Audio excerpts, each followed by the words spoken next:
ಇಲ್ಲಿ ಒಬ್ರು ಗಿಲ್ಲಿ ಬಗ್ಗೆ ಏನೋ ಮಾತಾಡಿದಾರೆ, ನೋಡ್ಕೊಂಬನ್ನಿ, ಮಾತಾಡೋಣ. ಮನುಷ್ಯನಿಗೆ ಅಹಂಕಾರ ಬರಬೇಕು, ಇಷ್ಟು ಮಟ್ಟಿಗೆ ಬರಬಾರ್ದು.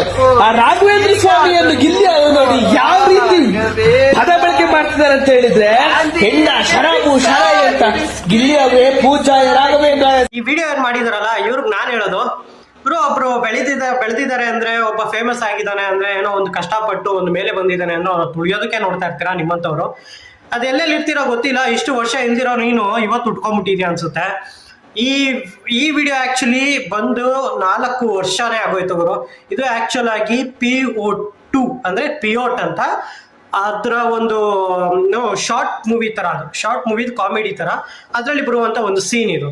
ಸೊ ಇದರಲ್ಲಿ ಕುಡುಕ ಭಕ್ತ ರಾಘವೇಂದ್ರ ಸ್ವಾಮಿ ಇಲ್ಲಿ ಕೇಳ್ಕೊಂತ ಇರೋದು ಏನು ಅಂದ್ರೆ, ನನಗೆ ವಿಸ್ಕಿ ಕೊಡಪ್ಪ, ಏನು ಬ್ರ್ಯಾಂಡಿ ಕೊಡ್ಬೇಕಪ್ಪ, ನನ್ಗೆ ಆತರ ಏನು ಅವನ ಬೇಡಿಕೆಗಳನ್ನ ಇಡ್ತಾ ಇದ್ದಾನೆ ರಾಘವೇಂದ್ರ ಸ್ವಾಮಿ ಮುಂದೆ. ಸೊ ಅದನ್ನ ನಿನ್ಗೆ ಅರ್ಥ ಮಾಡ್ಕೊಳಕ್ ಬರ್ಲಿಲ್ಲ ಫಸ್ಟ್ ಆಫ್ ಆಲ್. ಸರಿ, ಅದು ನಿನ್ಗೆ ಒಂದೇ ಒಂದು ಪ್ರಶ್ನೆ ಕೇಳ್ತೀನಿ. ಮತ್ತೆ ಈ ಒಂದು ವಿಡಿಯೋ ಇಟ್ಕೊಂಡು ಯಾರೆಲ್ಲ ಗಿಲ್ಲಿನ ಟ್ರೋಲ್ ಮಾಡಕ್ಕೆ ನೋಡ್ತಿದ್ದೀರಲ್ಲ, ನಿಮ್ಗೆಲ್ಲ ಒಂದು ಪ್ರಶ್ನೆ ಕೇಳ್ತೀನಿ. ಓಕೆ, ಇವಾಗ ಎಷ್ಟೋ ವೈನ್ ಶಾಪ್ಗಳ ಹೆಸರುಗಳು ನೋಡಿದೀರಾ? Shri Manjunatha wine shop, Tirumala wine shop, Ganesha wine shop, ದೇವ್ರುಗಳ ಹೆಸರಿಟ್ಕೊಂಡೆ ವೈನ್ ಶಾಪ್ ಓಪನ್ ಮಾಡ್ಬಿಟ್ಟಿರ್ತಾರೆ. ಅದನ್ನ ಯಾಕ್ರಿ ಯಾರು ಪ್ರಶ್ನೆ ಮಾಡಲ್ಲ? ನಿಮ್ಗೆ ಅದೆಲ್ಲ ಕಣ್ಣು ಕಾಣಿಸಲ್ಲ. ಯಾರೊಬ್ರು ಬೆಳೀತಿದ್ದಾನೆ ಅಂದಿದ ತಕ್ಷಣ ಉದ್ಭವ ಮೂರ್ತಿಗಳು ನೀವೆಲ್ಲ ಎಲ್ಲೆಲ್ಲಿಂದ ಉದ್ಭವ ಆಗ್ಬಿಡ್ತಿರೋ ಗೊತ್ತಿಲ್ಲ.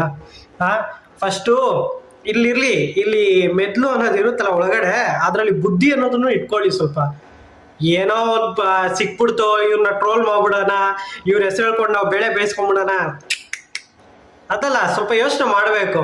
ಸುಮ್ಮನೆ ಏನೋ ವಿಡಿಯೋ ಮಾಡ್ಬಿಡೋಣ, ಏನೋ ಒಂದು ಹಾಕ್ಬಿಡೋಣ ಅಂತ ಸೋಷಿಯಲ್ ಮೀಡಿಯಾದಲ್ಲಿ ಬರಬಾರ್ದು. ನೆನಪಿರ್ಲಿ.